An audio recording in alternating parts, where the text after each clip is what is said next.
What's up, YouTube? This is Chris from Team Topeka, and it's Friday, and I'm bored. Amazingly. I'm at home. I don't have to work. I have nothing to do. Classes just ended this week, and I have finals next week, but I don't even care. Because I have nothing to do, and it's an amazing feeling after so long of always being busy. So, I figured, why not do a YuGiOh video today, just to kind of look back. You know, as a certain memory, I figured I would just do, a video just showing some of my more valuable cards. I've seen a couple people do that. It seems like fun, and I thought about it after I watched a couple. So I've only been playing for about a year, and, you know, I mean, I've, competitively anyway, I played when I was a kid, but I never really played the game right. You know, MST negates, summon blue eyes, it's simple. At least it was back then. Anyway, I've really gotten into the game, and it's clearly my favorite hobby right now. But anyway, let's get right into it. I thought I'd just show some of my couple cards. First one, the more expensive ones probably be at the end. I think that's how I have it. Yeah, Fenus Chain, first edition super rare Fenus Chain from Absolute Power Force. Right? I wasn't around when that came out. Yes, Absolute Power Force. I heard when this card came out, it wasn't very expensive, not very widely used, but now a lot of decks are running 3. If they're not running Breakthrough Skill or Valor, this seems to be a more popular choice, especially in decks like mine, like Constellars, and you could just bounce this right back to your hand and reuse it. It's kind of hilarious how you can just, you know, you synchroed with that monster, I'll just bounce it back to my hand and use it again later. So Fenus Chain is very, very good. Definitely climbing up in price. I think first edition is about 30 right now, so they're definitely going up. But, you know, Fenus Chain's really good. At least you can get it in common and not have to pay for the really expensive one. Next, you have to have Dark Magician Girl on the list. This is from Magician's Force. I don't have first edition. I think it's actually double the price if you have first edition. There's a little, that makes all the difference. Tiny letters. But how can you not love Dark Magician Girl? YuGiOh fans seem to go crazy for her. Of course, she's one of my favorite cards too. I really wish that she wasn't censored in America. You know, in Japan she does look way better. I wonder why. But anyway, Dark Magician Girl has amazing art. Looks really good, especially in the secret rare. It's just a card that I traded for, and people were just offering too low. I was like, you know, fine. If you want to offer that low, then I'll just keep it, because this is a really cool card. Next, we have the original, ultra rare, first edition Labyrinth of Nightmare Torrential Tribute in German, or Reisende Tribute. German is my second language, so of course I love German cards, French being my third language, so I love French cards also, even though I don't have very many. But I just saw this at our locals one Saturday and just had to pick it up. Looks so great. European cards are a little darker, and you know, it's the first torrential ever printed, and it's in a foreign language, first edition, so why not? Plus it blows up the field with a bunch of water, so perfectly reasonable to trade for. Next we have Black Rose Dragon, which blows up the field just because it wants to every time you synchro with it for it. Black Rose Dragon, I do not have a ghost rare. I never have, actually, strangely enough. I know the ghost rares are really expensive, but the ultimate rare first edition from Crossroads of Chaos is pretty expensive too. It's actually a pretty big jump from unlimited to first edition. But anyway, you know, it's from 5Ds, it's a Kiza's dragon. It looks so cool. The artwork is just awesome, and Ultimate Rare is my favorite rarity. I'm pretty convinced it's my favorite after so long. It looks so good, and for decks that can synchro for Black Rose, most of them will run it, because Black Rose can just be a game changer. Next, we have Effect Valor. Ultimate Rare Effect Valor, the prices are just like every other card since it's this old. Duelist Revolution, I was not even around. I can't even find a box of this online without paying $80 to $100, because you can get Solemn Warning and this, and I'm sure some other good cards in there too. Mine's not first edition, so it's lower on my list. Like I said, I don't care if it's first edition at the moment. It's Effect Valor. It does the exact same thing that a rare Effect Valor does, or a super one does. But I do have a pair of Ultimates just because I love the Ultimate rarity. I don't want to have it because it's so expensive, or because it's the highest. I just prefer Ultimate. I think it looks great. I prefer, you know, with Max C, Ultimate looks really good. Secret's my second favorite rarity, so it's, you know, it goes back and forth. But I usually just play with the rarity that I think looks best. But yeah, Effect Valor, great if you have some synchro options. It can be a -1 just to stop your opponent, which is why I don't really play it much anymore. I side it, I don't main it, because I like to have that first-hand consistency. So unless I'm playing something that really just stops completely if I Effect Valor them, I'm not going to main this anymore. But Effect Valor is still really good. So it's still definitely seeing a lot of play, and it's being mained a lot, and Effect Valor is not a card you want to see played against you. Next we have Necro, also in German, Gesicht des Todes. It's not in mint condition, unfortunately, but it's still pretty high up on the list. More of a collector's card I got from a friend a while ago. Nobody's actually... A couple of people have asked for it, but it's mainly just in the book for show. You know, I think it's worth quite a bit, and a lot of people aren't going to trade that much. But this card doesn't see any play anymore since I've been around. Recently came back to 2. Woohoo. But it's a monster with its, you know, tentacles and its brain flying out, and, you know, justifiable. Just throw it in there. It'll scare your opponent. I don't know. Next, tour guide from the underworld, also in German, just because I love it. Fremdenführerin aus der Unterwelt. And it's German cards are European, the darker ink. They look so good, and they have the older secret rare pattern where it has more of the foil as compared to ours. So it just looks so good. I hear when I watch videos from way back in the day when Tour Guide came out, everybody's saying you had to have this card. It's like $100, $120 card just for one of them or something. It's like $300, $400 a playset on eBay in a video I saw when it first came out. I can only imagine the impact this type of card had on a game to encourage XYZ plays. Next, as I kind of showed in the camera when it fell over, number 101. This card's also a game changer, so easy to make, being a rank 4.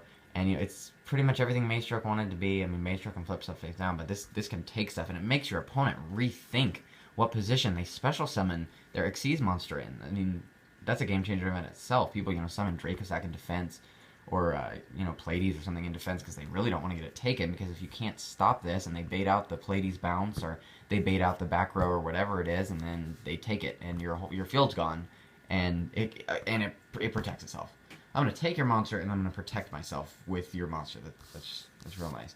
Unfortunately, this has also looked great in Ultimate, but this card is very expensive, and I've seen a lot of people lose just because they don't have this card. They can't afford this card, which really sucks when a card is that, and it's just needed that much where you can lose something because you don't have this card in your extra deck. But definitely recommend picking them up if you can trade for one. They're really, really good, and they've helped me out of a couple situations, even though it always seems to get warninged or blackhorned. Why does it always get warninged or blackhorned? Anyway, another one of my favorite cards is Ghoster Honest. I have one in German first edition and English first edition, both still very, very expensive. Lightsworn, of course, kicked Honest's career off when they were just dominating everything. I hear that was a fun format. But anyway, it still has a lot of use today. In any light deck, you can pretty much run Honest. So, you know, Hunders or Watts or Constellars or Boojins. You know, any light deck can really make this card absolutely broken. Priority Honest, there's nothing that stops Priority Honest unless your opponent Divine Wraths it or something, or they use that new Primal Origins card that's coming out tomorrow. Comes out tomorrow. Tomorrow's sneak peek, and I can't wait to go. Cannot wait to go. So, Honest. And then, of course, we have Exiton Knight. Extremely expensive right now. It's gone down a tiny bit. It actually hit 100, and then it's gone back down. This is another Legacy of the Valiant, one of the two cards you wanted. This is the other one besides 101. Again, rank 4, so easily abusable. Just, you can trap stun and throw this thing down, and there's literally nothing they can do because Book of Moon doesn't even stop it. You know, I mean, it's still going to resolve and blow everything up, provided you have less cards. It's a complete game changer. So, I'm sure it will definitely not lose any play anytime soon. It's just too good. It's easier to make than Black Rose. And it stays on the field. Like Black Rose. Next, my favorite card. Mega Phantom Beast Dracosac. It has been my favorite for so long. I remember when it came out, Lord of the Tachyon Galaxy Sneak Peek was the first event I ever went to. And I wanted this card just because I heard how hyped it was and how much it was just how good it was gonna be. You know, it'd be perfect for me and my beginning trade binder to pull this. And of course I didn't, and I didn't have anything good enough to trade for it. It was like $175, $200. But it's just so good. The token thing is awesome, and if it gets Fiendish Chain, just tribute itself. It's really good, especially with it's almost 100 again with Mythic Rulers coming back. Due to Soul Charge, so make Fogran and Mecha Phantom Beast Dracosac in one turn with the Mythic Dragons and the Dragon Rulers. That's a tough field to get over. I say Lava Golem. Lava Golem. Tribute them both. Can't do anything. Or if they go double Quasar, like Plants want to do right now. It just... Lava Golem. Just Lava Golem. Make sure you have some type of protection, though, because you can't normal summon that turn, and, I mean... it'll burn them for 1,000. I mean, if they bring all that monsters back, they're probably almost dead because of Soul Charge. But, you know, getting punched in the face with 3,000 doesn't help either. Next, we have the Alpha Jump promo, Slifer the Sky Dragon. I wanted this card for so long. It took so long to find one, somebody that would trade it. I wasn't going to spend $100+ on it on eBay. But anyway, the art is absolutely amazing. I don't think this card will ever get reprinted. I mean, Quasar's kind of in the same position, but this card I doubt will ever be reprinted in this art just because there's other playable versions of Slifer the Sky Dragon that are like $10 right now at the Gold Secret Rare version of Slifer. So this is just the coolest art, and it's probably going to remain the only one, unfortunately. And I mean, that's what I think. I mean, not even unfortunately. I mean, for me, it keeps its value, and it makes it hard to get. If everybody has one, it's not a collector value card. But there's nothing wrong with everybody having Slifers, I guess. So maybe if it does get reprinted, woohoo. Still don't know if Quasar will be. The new Platinum Secret Rare and those Mega Tins, you know, maybe. But honestly, I mean, the only people that really don't have Quasar are Europeans, and they have to get the English version. But, you know, Quasar shot up too, so you never know. It's just those Alpha Jump promos, and Konami is probably like, oh, well, you had to be subscribed to get it. Next, yes, I had to do 2 of them. My German first edition Mecha Fan and Beast Dragons. I got this back on Dragon when it first got hit, and it's been in my collector binder ever since I have the English one to trade off. Looks so great with the old Secret Rare. It just shines way more than the English. It looks so much better. It's darker. The picture's more vibrant. It just looks great. It's definitely more expensive than Slifer is because of its foreign value. But anyway, I already explained Dracosac, but I love my German cards, so I had to do it. My last one is one that I just picked up the other day. It's the DDS Blue Eyes White Dragon. Mine is not mint. It looks really good from afar. It has a tiny crease down here, which I can't even see. You can't see unless you take it out and see it in the light. And it has a tiny bit of edge wear. But from a card that came out so long ago, and for the Blue Eyes White Dragon that just looks so good, and the original art, and it has that Secret Rare parallel rarity, it's so good, and it's so hard to get nowadays since they replaced it in the game with those stupid 3 other promos that aren't worth anything. This was a card that I've wanted to have in my collection for a long time, and it just looks so good. I think mint they go from 200 to 300, and if it's in a protective case and it's been rated, even more. So it's insane. So Blue Eyes White Dragon, I had to, just had to get it. I got a really good deal on it. So, but the heavy, this isn't heavily played. I got this one for cheaper than the heavily played ones on eBay. I mean, they go for like $90, $85 to $90 just for a heavily played one. For one that's destroyed and peeling, is $90, sure, and people buy them. I saw one that was heavily played that got $120. I mean, it's ridiculous. But this is my newest edition, and it looks great. So, anyway, those were just the cards I went over. So, if I'd love to watch any of your guys' videos of your guys' most valuable cards, or even your favorite cards.